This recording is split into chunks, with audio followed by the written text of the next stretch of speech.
পরদিন রাঁধিলাম। সুভাষিনী দেখাইয়া দিতে আসিয়াছিল। আমি ইচ্ছা করিয়া সেই সময়ে লঙ্কা ফোড়ন দিলাম।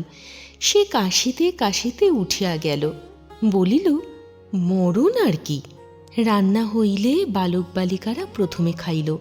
সুভাষিনীর ছেলে অন্ন ব্যঞ্জন বড় খায় না, কিন্তু সুভাষিনীর 5 বৎসরের একটি মেয়ে ছিল।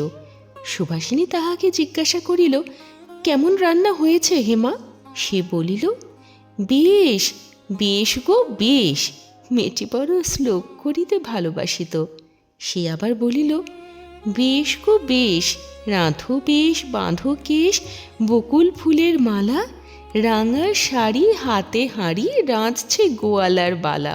এমন সময় বাজিল বাঁশি, কদম্বের তলে, কাঁদিয়ে ছেলে রান্না ফেলে, রাঁধুনি ছোটে জলে।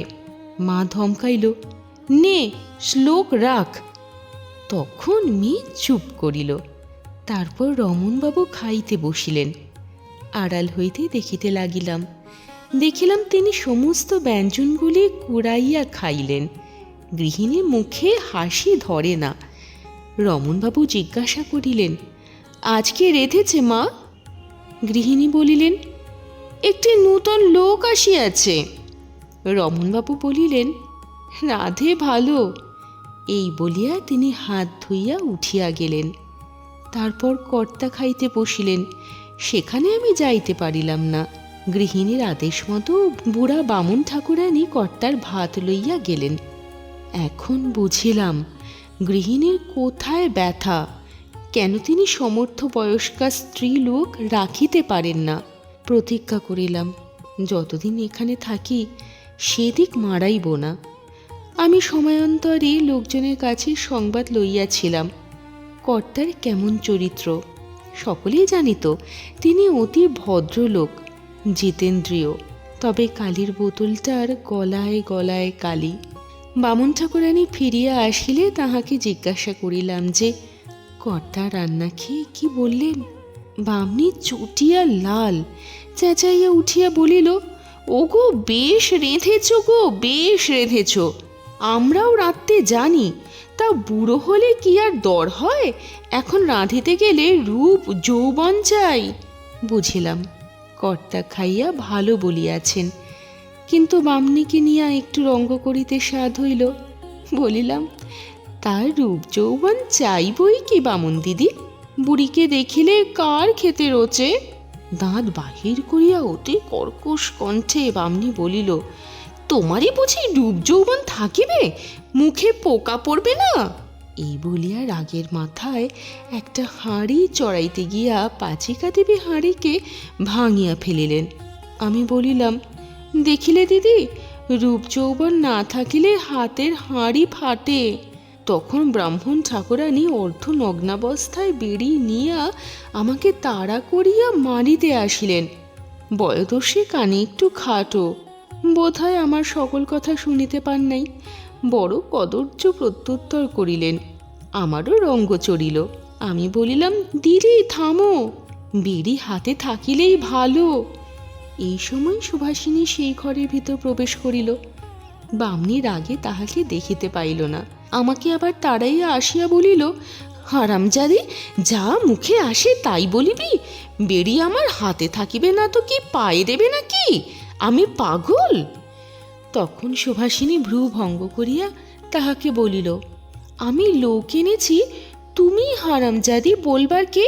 তুমি বেরো আমার বাড়ি থেকে। তখন পাচিকা শশব্যস্তে বেড়ি ফেলিয়া দিয়া কাঁদো কাঁদো হইয়া বলিল, ও মা, সে কি কথা গো? আমি কখন হারামজাদি বললেম? এমন কথা আমি কখন মুখেও আনিনে। তোমরা আশ্চর্য করিলে মা। শুনিয়া সুভাষিনী খিলখিল করিয়া হাসিয়া উঠিল। বামুন ঠাকুরানী তখন ডাক ছাড়িয়া কাঁদিতে আরম্ভ করিলেন। বলিলেন, আমি যদি হারামজাদি বলে থাকি তবে আমি যেন গোল্লায় যাই। আমি বলিলাম, বালাইসার, আমি যেন জমের বাড়ি যাই। সে কি দিদি, এত সকাল সকাল? ছি দিদি, আর 2 দিন থাকো না, আমার যেন নরকেও ঠাঁই হয় না। বালাইসাট? সে বলিল, আমি যেন জমের বাড়ি যাই। আমি বলিলাম, সে কি দিদি, এত সকাল সকাল? ছি দিদি, আর দুদিন থাকো না। আবার সে বলে আমার যেন নরকেও ঠাঁই হয় না। এবার আমি বলিলাম, ওটি বলিও না দিদি, নরকের লোক যদি তোমার রান্না না খেলে তবে নরক আবার কি? বুড়ি কাঁদিয়া সুভাষিনীর কাছে নালিশ করিল, আমাকে যা মুখে আসিবে তাই বলিবে, আর তুমি কিছু বলিবে না? আমি চললেম গিন্নির কাছে। সুভাষিনী বলে, বাছা, তাহলে আমাকেও বলিতে হইবে তুমি একে হারামজাদি বলেছ। বুড়ি তখন গালে চড়াইতে আরম্ভ করিল, আমি কখন হারামজাদি বললেম? আমি কখন হারামজাদি বললেম? আমি কখন হারামজাদি বললেম? তখন আমরা বুড়িকে কিছু মিষ্ট কথা বলিতে আরম্ভ করিলাম। প্রথমে আমি বলিলাম, হাগা বউ ঠাকুরান, হারামজাদি বলতে তুমি কখন শুনিলে? উনি কখন এ কথা বললেন? কই, আমি তো শুনি নাই। বুড়ি তখন বলিল, এই শুনিলে বৌদিদি, আমার মুখে কি অমন সব কথা বেরোয়? সুভাষিনী বলিল, তা হবে, বাহিরে কে কাকে বলিতেছিল সেই কথাটা আমার কানে গিয়া থাকিবে। বামন ঠাকুরানী কি তেমন লোক? ওর রান্না কাল খেয়েছিলে তো? এ কলিকাতার ভিতর অমন কেউ রাঁধিতে পারে না। বামনি আমার দিকে চাহিয়া বলিল, শুনিলে গা? আমি বলিলাম, তা তো সবাই বলে, আমি অমন রান্না কখনো খাই নাই। বুড়ি এক গাল হাসিয়া বলিল, তা তোমরা বলবে বই কি মা, তোমরা হলে ভালো মানুষের মেয়ে, তোমরা তো রান্না চেনো। আহা, এমন মেয়েকে কি আমি গালি দিতে পারি? এ কোন বড় ঘরের মেয়ে, তা তুমি দিদি ভেবো না, আমি তোমাকে রান্না বান্না শিখিয়ে দিয়ে তবে যাব। বুড়ির সঙ্গে এরূপে আপোষ হইয়া গেল। আমি অনেক দিন ধরিয়া কেবল কাঁদিয়াছিলাম। অনেক দিনের পর আজ হাসিলাম। সে হাসি তামাশা দরিদ্রের নিধির মতো বড় মিষ্ট লাগিয়াছিল, তাই বুড়ির কথাটা এত সবিস্তারে লিখিলাম। সেই হাসি আমি এই জন্মে ভুলিব না, আর কখনো হাসিয়া তেমন সুখ পাইব না। তারপর গৃহিণী আহারে বসিলেন। বসিয়া থাকিয়া যত্নপূর্বক তাহাকে ব্যঞ্জনগুলি খাওয়াইলাম। মাগি গিলিল অনেক, শেষে বলিল, রাঁধো ভালো তো গা, কোথায় রান্না শিখিলে? আমি বলিলাম, বাপের বাড়ি। গৃহিণী বলে, তোমার বাপের বাড়ি কোথায় গা? আমি একটা মিছে কথা বলিলাম। গৃহিণী বলিলেন, এ তো বড় মানুষের ঘরের মতো রান্না, তোমার বাপ কি বড় মানুষ ছিলেন? আমি বলিলাম, তা ছিলেন। গৃহিণী বলে, তবে তুমি রাঁধিতে এসেছো কেন? আমি বলিলাম, দুরবস্থায় পড়িয়াছি। গৃহিণী বলে, তা আমার কাছে থাকো, বেশ থাকিবে, তুমি বড় মানুষের মেয়ে, আমার ঘরে তেমনই থাকিবে। পরে সুভাষিনীকে ডাকিয়া বলিলেন, বৌমা, দেখো গো, একে যেন কেউ কড়া কথা না বলে, আর তুমি তো বলবেই না, তুমি তেমন মানুষের মেয়ে নও। সুভাষিনীর ছেলে সেখানে বসিয়াছিল। ছেলে বলিল, আমি কলা কথা বলবো। আমি বলিলাম, বলো দেখি। সে বলিল, কলা, চাতু, হাঁলি। আল কি মা? সুভাষিনী বলিল, আর তোর শাশুড়ি। ছেলে বলিল, কই ছাছুলি? সুভাষিনীর মেয়ে আমাকে দেখাইয়া বলিল, ওই তোর শাশুড়ি। তখন ছেলে বলিতে লাগিল, কোনোদিনই ছাছুলি? সুভাষিনী আমার সঙ্গে একটা সম্বন্ধ পাতাইবার জন্য বেড়াইতেছিল। ছেলেমেয়ের মুখের এই কথা শুনিয়া সে আমাকে বলিল, তবে আজ হইতে তুমি আমার বেহাইন হইলে। তারপর সুভাষিনী খাইতে বসিল। আমি তারও কাছে খাওয়াইতে বসিলাম। খাইতে খাইতে সে জিজ্ঞাসা করিল, তোমার কয়টি বিয়ে বেহান? কথাটা বুঝিলাম। বলিলাম, কেন, রান্নাটা দ্রৌপদীর মতো লাগিল নাকি? সুভাষিনী বলিল, ও ইয়াস, বিবি পাণ্ডব ফার্স্ট ক্লাস বাবুর্চি ছিল। এখন আমার শাশুড়িকে বুঝিতে পারিলে তো? আমি বলিলাম, বড় নয়, কাঙ্গালের আর বড় মানুষের মেয়ের সঙ্গে সকলেই একটু প্রভেদ করে। সুভাষিনী হাসিয়া বলিল, মরণ আর কি তোমার, এই বুঝিয়াছ? তুমি বড় মানুষের মেয়ে বলে বুঝি তোমার আদর করেছেন। আমি বলিলাম, তবে কি? তবে কি? সুভাষিনী বলে, ওর ছেলে পেট ভরে খাবে, তাই তোমার এত আদর। এখন এখন যদি তুমি একটু কষ্ট করো তবে তোমার মাহিনা ডবল হইয়া যায়। আমি বলিলাম, আমি মাহিনা চাই না, না লইলে যদি কোনো গোলযোগ উপস্থিত হয় এজন্য হাত পাতিয়া মাহিয়ানা লইয়া তোমার নিকট রাখিব। তুমি কাঙ্গাল গরিবকে দিও, আমি আশ্রয় পাইয়াছি, এই আমার যথেষ্ট। আমি আশ্রয় পাইলাম, আর একটি অমূল্য রত্ন পাইলাম, একটি হিতৈষিণী সখী। দেখিতে লাগিলাম যে সুভাষিনী আমাকে আন্তরিক ভালোবাসিতে লাগিল। আপনার ভগিনীর সঙ্গে যেমন ব্যবহার করিতে হয় আমার সঙ্গে তেমনই ব্যবহার করিত। তার শাসনে দাসদাসীরাও আমাকে অমান্য করিত না। এদিকে রান্নাবান্না সম্বন্ধেও সুখ হইল। সেই বুড়ি ব্রাহ্মণ ঠাকুরানী, তাহার নাম সোনার মা, তিনি বাড়ি গেলেন না। মনে করিলেন তিনি গেলে আর চাকরিটি পাইবেন না, আমি কাইমি হইব। তিনি এই ভাবিয়া নানা ছুতা করিয়া বাড়ি গেলেন না। সুভাষিনীর সুপারিশে আমরা দুইজনেই রহিলাম। তিনি শাশুড়িকে বুঝাইলেন যে কুমুদিনী ভদ্রলোকের মেয়ে, একা সব রান্না পারিয়া উঠিবে না, আর সোনার মা বুড়া মানুষই বা কোথায় যায়। শাশুড়ি বলিল, দুইজনকেই কি রাখিতে পারি, এত টাকা জোগায় কে? বধূ বলিল, তা একজনকে রাখিতে হলে সোনার মাকে রাখিতে হয়, কুমু এত পারবে না। গৃহিণী বলিলেন, না না, সোনার মার রান্না আমার ছেলে খেতে পারে না, তবে দুইজনেই থাক। আমার কষ্ট নিবারণ জন্য সুভাষিনী এই কৌশলটুকু করিল। গিন্নি তার হাতে কলের পুতুল, কেননা সে রমণের বউ, রমণের বউয়ের কথা ঠেলে কার সাধ্য। তাতে আবার সুভাষিনীর বুদ্ধি যেমন প্রখর, স্বভাবই তেমনি সুন্দর। এমন বন্ধু পাইয়া আমার এই দুঃখের দিনে একটু সুখ হইল। আমি মাছ মাংস রাঁধি বা দুই একখানা ভালো ব্যঞ্জন রাঁধি, বাকি সময়টুকু সুভাষিনীর সঙ্গে গল্প করি, তার ছেলে মেয়ের সঙ্গে গল্প করি, বা স্বয়ং গৃহিণীর সঙ্গে একটু ইয়ার্কি করি। কিন্তু শেষ কাজটায় একটা বড় গোলে পড়িয়া গেলাম।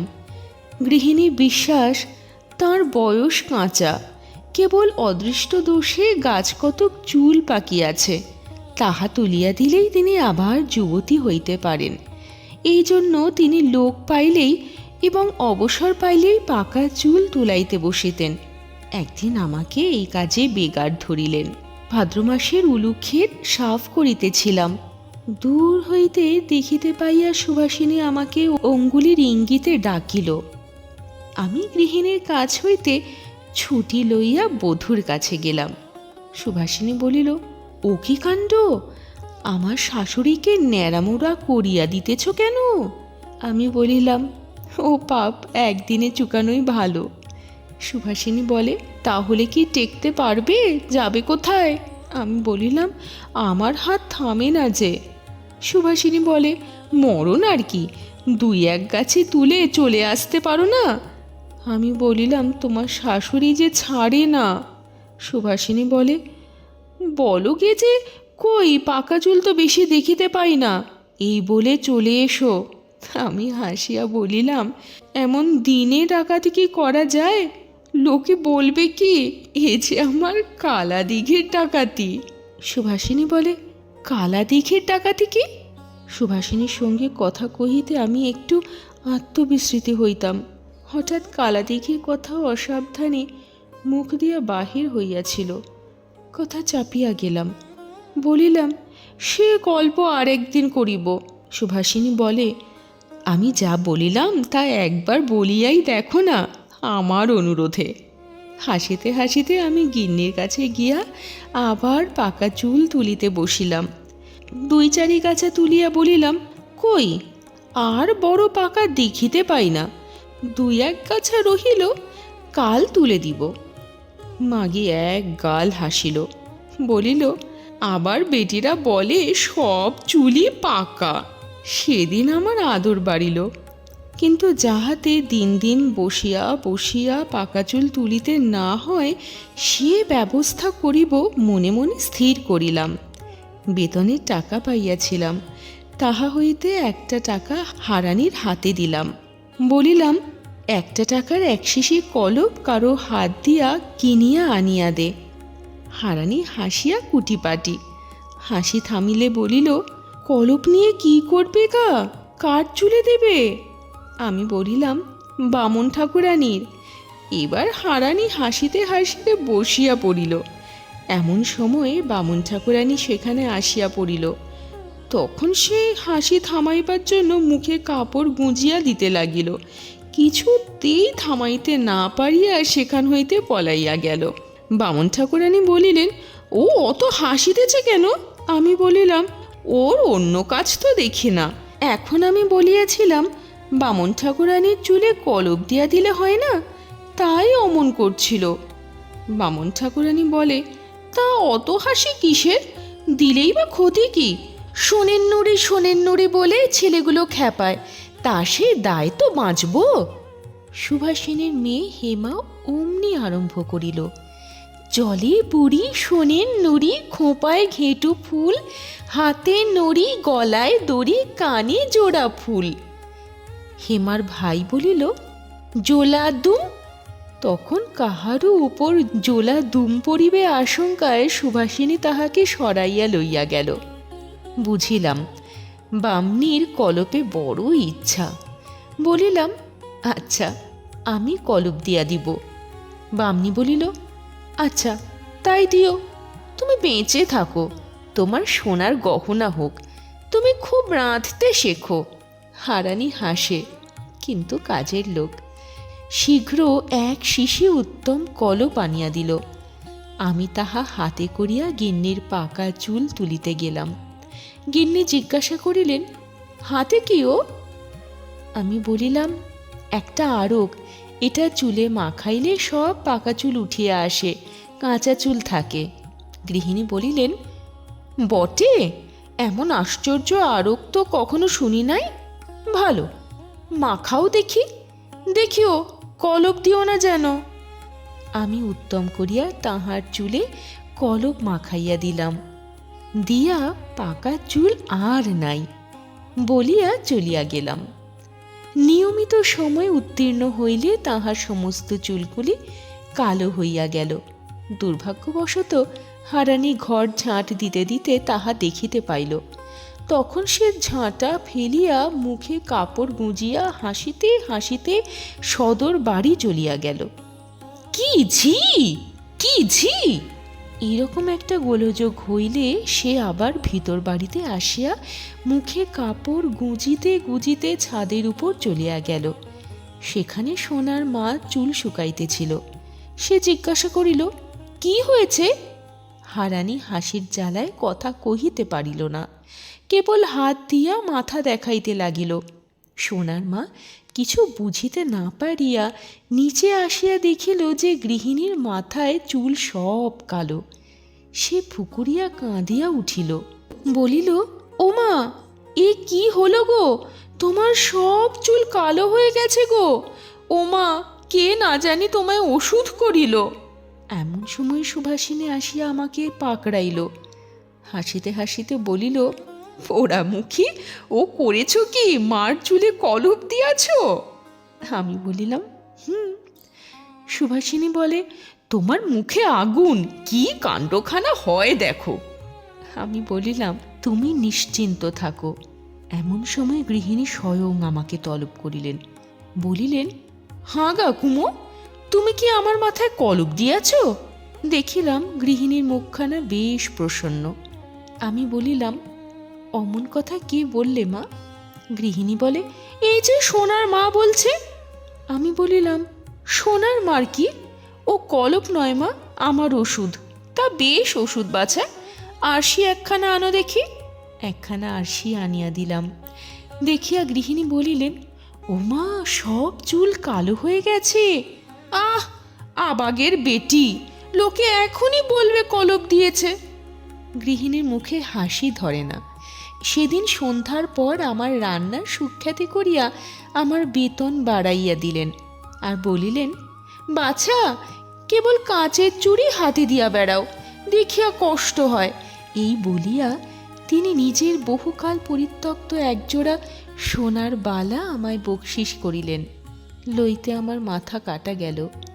চোখের জল সামলাইতে পারিলাম না, কাজেই লইব না। কথাটা বলিবার অবসর পাইলাম না। একটু অবসর পাইয়া বুড়ো বামুন ঠাকুরানী আমাকে ধরিল, বলিল, ভাই, আর সে ওষুধ নেই কি? আমি বলিলাম, কোন ওষুধ? বামনিকে তার স্বামী বশ করবার জন্য যা দিয়েছিলেন। বামনি বলে, দূর হ, একেই বলে ছেলে বুদ্ধি। আমার কি সে সামগ্রী আছে? আমি বলিলাম, নেই।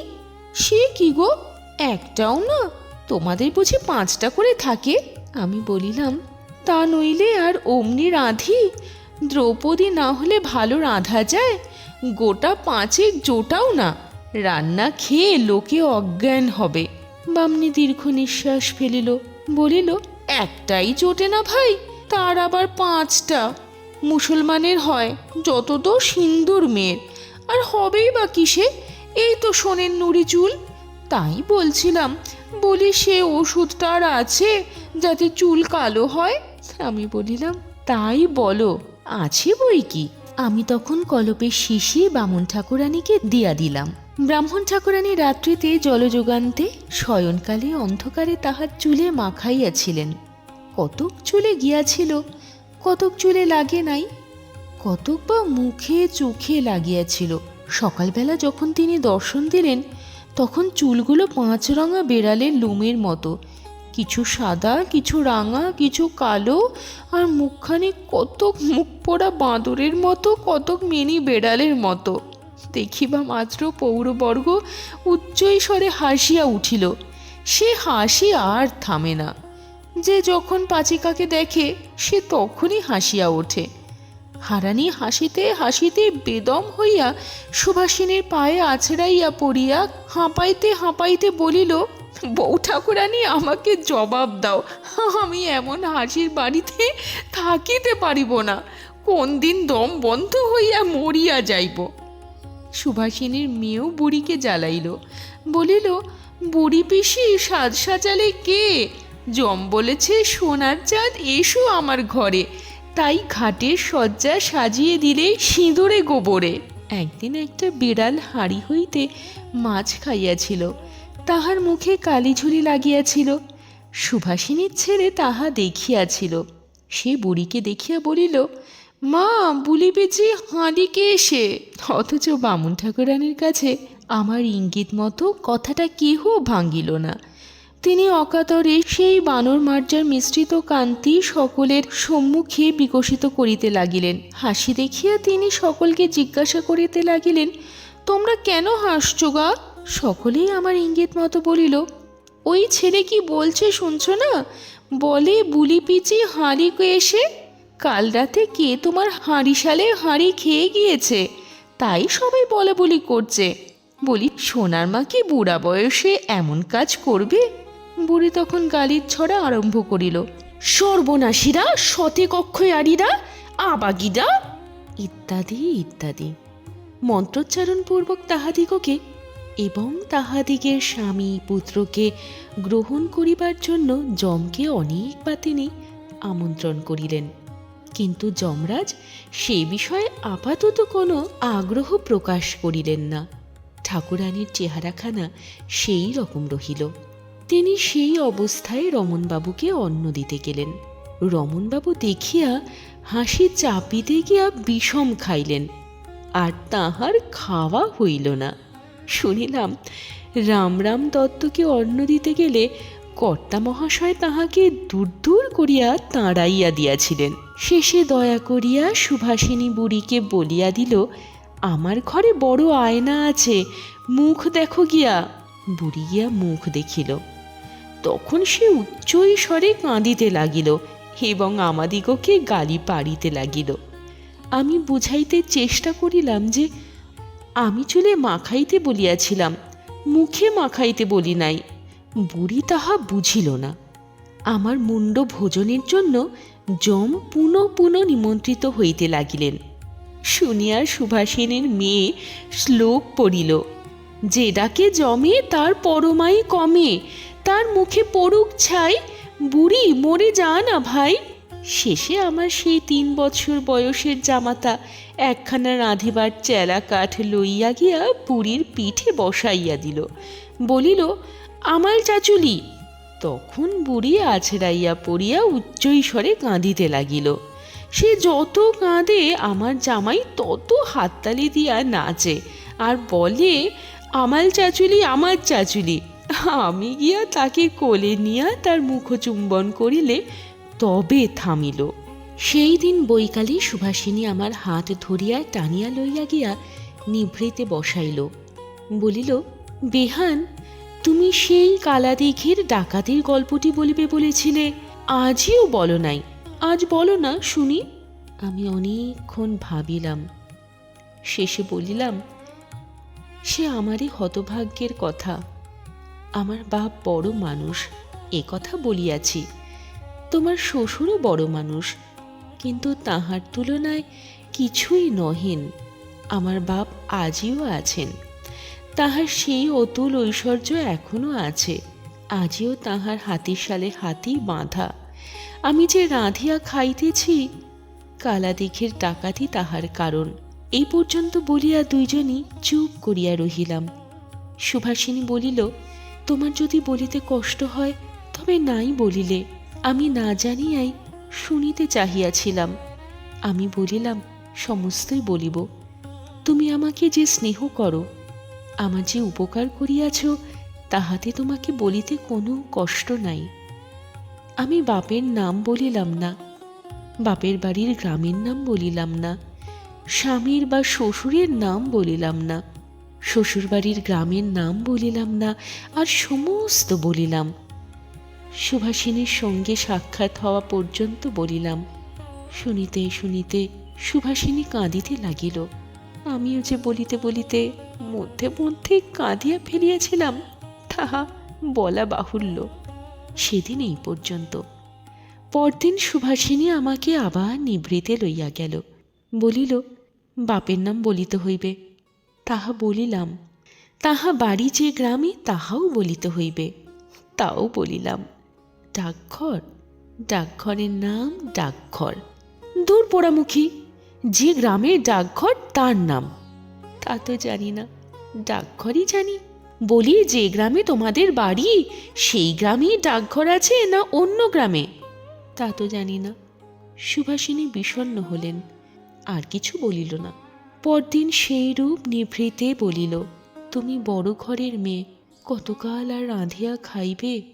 তুমি গেলে আমি বড় কাঁদিব, কিন্তু আমার সুখের জন্য তোমার সুখের ক্ষতি করি এমন পাপিষ্ঠা আমি নই।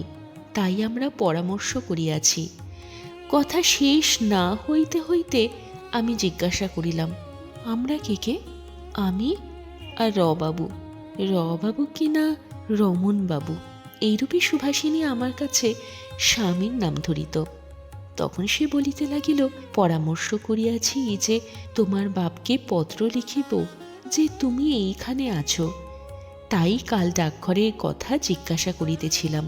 তবে সকল কথা তাহাকে বলিয়াছ? বলিয়াছি। দোষ কি?